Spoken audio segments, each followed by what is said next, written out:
दफातर हफ्ते में 4 दिन खुलेंगे। बेशतर सरकारी और निजी इदारों का 50% अमला घर से काम करेगा। तालीमी इदारे 2 हफ्ते बंद रहेंगे।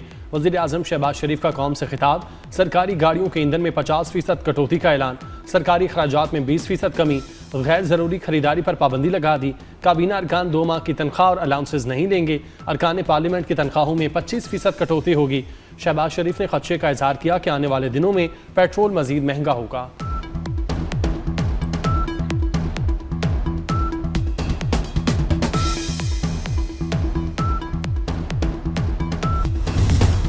वज़ीर आज़म शहबाज शरीफ के आयतुल्लाह ख़ामनई और उनके अहले खाना की शहादत की मज़म्मत। सऊदी अरब, कतर, बहरीन, कुवैत और आज़रबाईजान पर हमलों की भी मज़म्मत।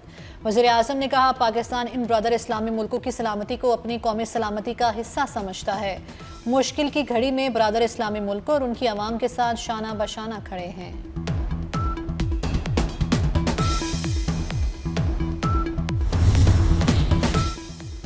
पंजाब भर में स्कूल, कॉलेज और यूनिवर्सिटियां 31 मार्च तक बंद। इम्तिहानात शेड्यूल के मुताबिक होंगे। तालीमी इदारों को ऑनलाइन क्लासेस की इजाज़त। सरकारी दफातर में वर्क फ्राम होम का फैसला। सिर्फ ज़रूरी अमला दफातर आएगा। सरकारी अमूर के लिए ऑनलाइन इजलास और टेली कॉन्फ्रेंसेज होंगी।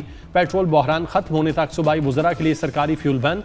तमाम सरकारी आउटडोर तकरीबात पर पाबंदी आयद। हॉर्स एंड कैटल शो का सकाफती मेला भी मुलतवी।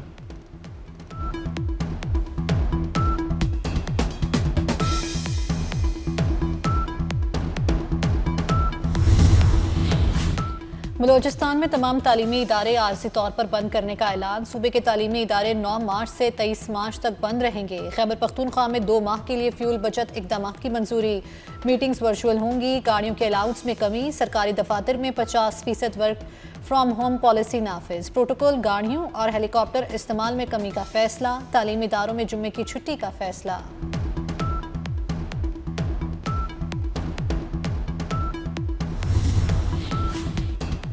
पाक बहरिया ने समंदरी सिक्योरिटी सूरत हाल के पेश नज़र ऑपरेशन मुहाफिजुल बहर शुरू कर दिया। ऑपरेशन का मकसद कौमी जहाजरानी और समंदरी तिजारत को दरपेश खतरात का मुकाबला करना है। कौमी तवानाई सप्लाई का तसलसल, सी लाइन्स ऑफ कम्युनिकेशन की सिक्योरिटी यकीनी बनाना। ISPR के मुताबिक पाकिस्तान नेवी मौजूदा बहरी सूरत हाल से मुकम्मल तौर पर आगाह है। तिजारती जहाज़ों की नकलो हरकत की मुसलसल निगरानी की जा रही है। पाकिस्तान नेवी के जहाज़ इस वक्त 2 तिजारती वेसल्स को स्कॉट कर रहे हैं।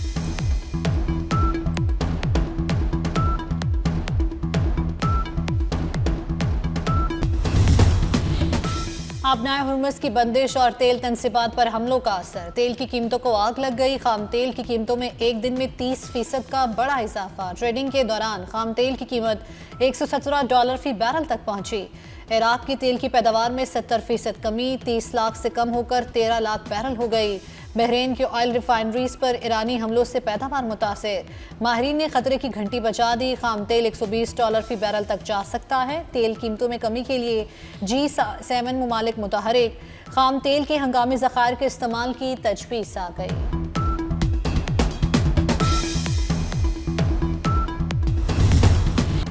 ईरान जंग ने दुनिया भर की स्टॉक मार्केट का भट्टा बिठा दिया। पाकिस्तान स्टॉक एक्सचेंज क्रैश कर गई। इंडेक्स 11,000 से ज़ायद पॉइंट्स तक गिर गया।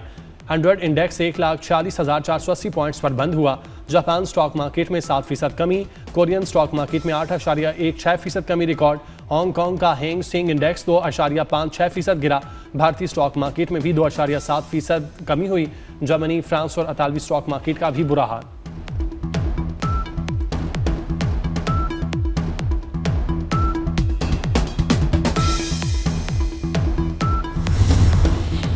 डोनाल्ड ट्रंप ने खाम तेल की कीमतों में इजाफे को आर्जी करार दे दिया। दावा किया कि ईरान का एटमी खतरा खत्म होगा तो कीमतें गिरेंगी। ये अमन और हिफाजत के लिए छोटी सी कीमत है। दूसरी तरफ पासदारान इनकलाब ने पूरी दुनिया को खबरदार कर दिया। तेल की कीमत $200 फी बैरल तक जा सकती है। ईंधन तनसीबात पर हमले ना रुके तो तेल इंतहाई महंगा होगा।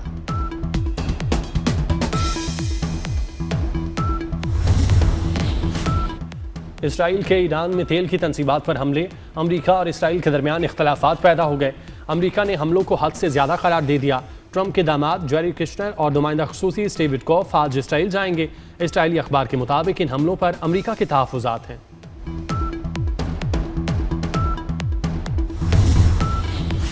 ईरान में इसराइली और अमरीकी हमले जारी। ईरान में 1200 अफराद शहीद, 12,000 से जायद जख्मी हुए। ईरानी नायब वज़ीर सेहत की अमवात की तस्दीक। इसराइल ने ईरान पर हमलों की नई लहर का ऐलान कर दिया। इसराइली फौज के मुताबिक तेहरान, इस्फहान और जनूबी ईरान में हुकूमती इंफ्रास्ट्रक्चर पर बड़े पैमाने पर हमले किए जाएंगे।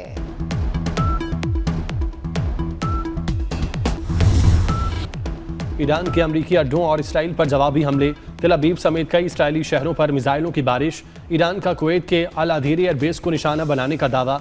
अमरीकी हेलीकॉप्टर्स के रैम्पस लॉजिस्टिक और माविन तनसीबात तबाह। बहरीन में हमले के बाद ऑयल रिफाइनरी में आग लग गई। बहरीन के जजीरा 17 पर ड्रोन हमले में 32 शहरी जख्मी। अमारात में ऑयल इंडस्ट्री जोन में आग भड़क उठी। अबू धाबी में मलबा गिरने के 2 वाक़यात में 2 अफराद जख्मी। बगदाद अरबेल में अमरीकी अड्डे के करीब ड्रोन हमले।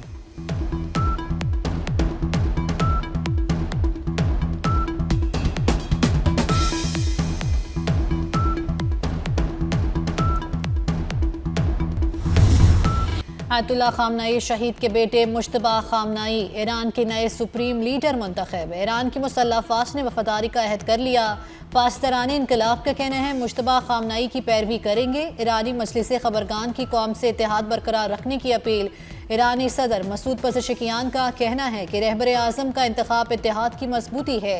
नए सुप्रीम लीडर की हिमायत में कई शहरों में रैलियाँ, टीवी एंकर के अल्लाहु अकबर और खामनाई रहबर के नारे।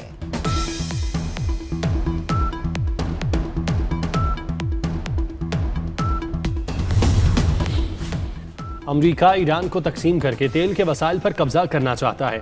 तर्जुमान ईरानी वजारत खारजा ने जंग बंदी का इम्कान फिल वक्त मुस्तरद कर दिया। कहा वतन के दिफा के अलावा किसी भी मामले पर बात फिलहाल गैर मुतल्लिका है। हमने ये जंग मुंतखब नहीं की बल्कि हम पर मुसल्लत की गई। अमरीका ने मुज़ाकरात के अमल को ख़राब किया। आज़रबाईजान, तुर्की और कब्रिस पर हमले ईरानी सरजमीन से नहीं हुए। ईरान और दोस्त ममालिक को लड़ाने के लिए दुश्मन इस तरह के हमले कर सकता है।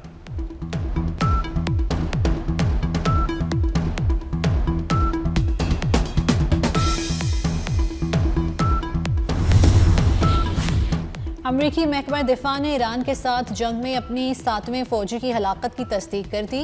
अमरीकी वज़ीर दिफा पीट हेक्सेट का कहना है कि अमरीका जीतने के लिए लड़ रहा है। ईरान के साथ जंग में जितनी दूर जाना पड़ा जाने को तैयार हैं। सदर ट्रंप ईरान की शिकस्त की शराइत तय करेंगे। ईरानी बहरिया खात्मे के करीब है और मजीद कमज़ोर होती जाएगी।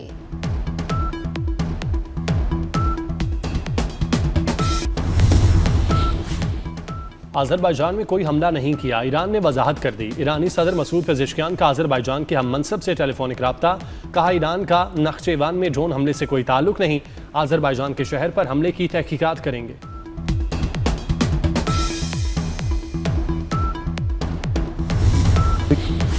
मॉनेटरी पॉलिसी कमेटी का फैसला शरह सूद 10.50% पर बरकरार रखने का ऐलान। स्टेट बैंक हुकाम के मुताबिक खाम तेल की कीमतों में तेजी से इजाफा देखा जा रहा है। माली साल के बकिया महीनों में महंगाई 7% रहेगी। अहम मुआशी अदादोशुमार के बाद शरह सूद बरकरार रखने का फैसला किया गया।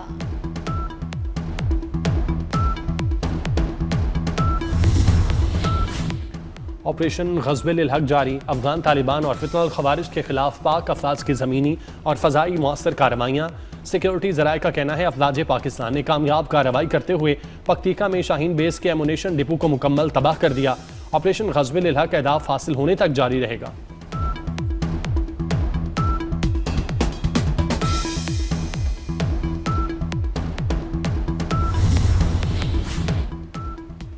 अफगानिस्तान में दुरुस्त इंटेलिजेंस मालूमात की बुनियाद पर कार्रवाइयाँ की जा रही हैं। पाकिस्तान ने अफगानिस्तान में किसी शहरी इलाके को निशाना नहीं बनाया। वज़ीर इत्तलात अता तारड़ की गैर मुल्की जरीदों से गुफ्तगू।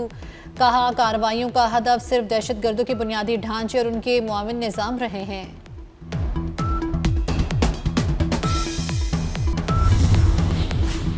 सुहेल आफरीदी को गिरफ्तार करने का हुक्म। इस्लामाबाद की अदालत ने एक बार फिर वज़ीर आला खैबर पख्तूनख्वा की नाकाबिल ज़मानत वारंट गिरफ्तारी जारी कर दी है। सुहेल आफरीदी पर रियासती इदारों के खिलाफ मुबैना गुमराहकुन इल्ज़ामात का मुकदमा दर्ज है।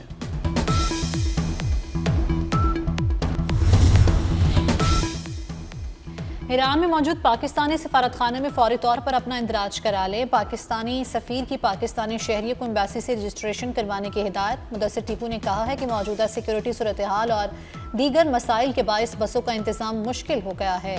वापसी की ख्वाहिशमंद अफराद फौरी रजिस्ट्रेशन कराएं।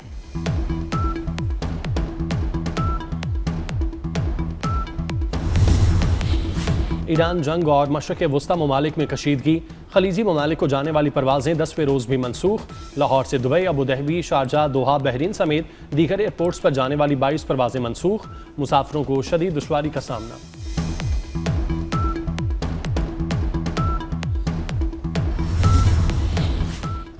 गैस बहरान के खदशात बढ़ गए। लोड शेडिंग का आगाज, सिर्फ सहरी और अफ्तारी के औकात में प्रेशर के साथ गैस मिलेगी। सहरी में 2:30 से 5 बजे तक प्रेशर गैस दी जाएगी। अफ्तारी के लिए दोपहर 2 से रात 9 बजे तक गैस मैसर होगी। दीगर औकात कार में गैस प्रेशर को डाउन कर दिया जाएगा। LNG की दरामद मुतासर होने से कमर्शियल और सनती सेक्टर को गैस बंद हो जाएगी।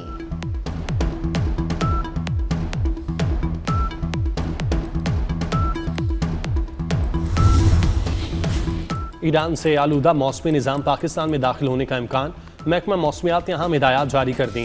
मुतवक्के मौसमी सिलसिले के दौरान बारिशी पानी के नमूने जमा करने की हिदायत। तमाम नमूने लेबॉर्ट्री टेस्टिंग तज्जिए के लिए महकमा मौसमियात को भिजवाए जाएंगे।